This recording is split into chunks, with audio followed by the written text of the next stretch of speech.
My best video only happened because my worst one told me what to make. YouTube is a pretty weird place. Content that only takes you 1 hour to make can outperform something that took you 30. What's even crazier, YouTube gives you the tools to learn from your mistakes. Today, we're going to talk about how my most ambitious project, which didn't perform very well, led to my best videos in recent history. So let's set the stage.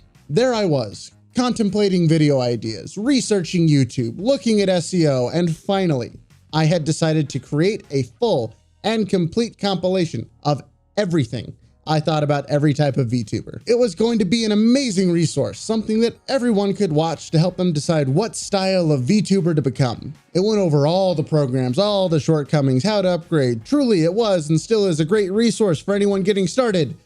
And so I posted it, excited to see the views roll in, except they didn't.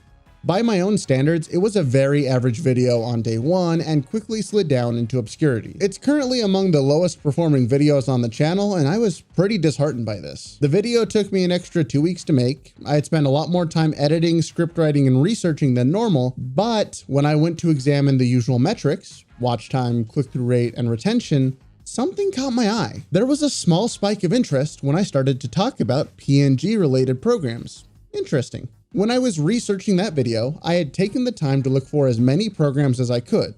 I wanted to give everyone the options and let them decide what they wanted to use. Among them was one called VadoTube Mini, a delightful little program that has a ton of features for PNG tubers and one that I knew of but had never used. That small spike of data told me that people were interested in that subject, so I decided to take a chance and I made a video about it.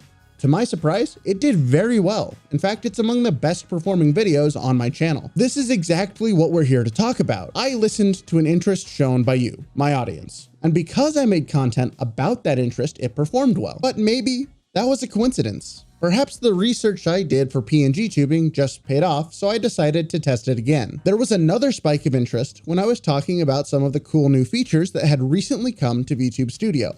I didn't go into too much detail, just told people about their existence. So I made a much more in-depth video covering that topic and showed off some examples of how to get started using it. Well, what do you think happened? It became my #2 best performer for recent videos. It's so easy to get caught up in the moment and just feel bad about something you made that underperformed. I could have just mourned a less successful video and moved on to a new topic.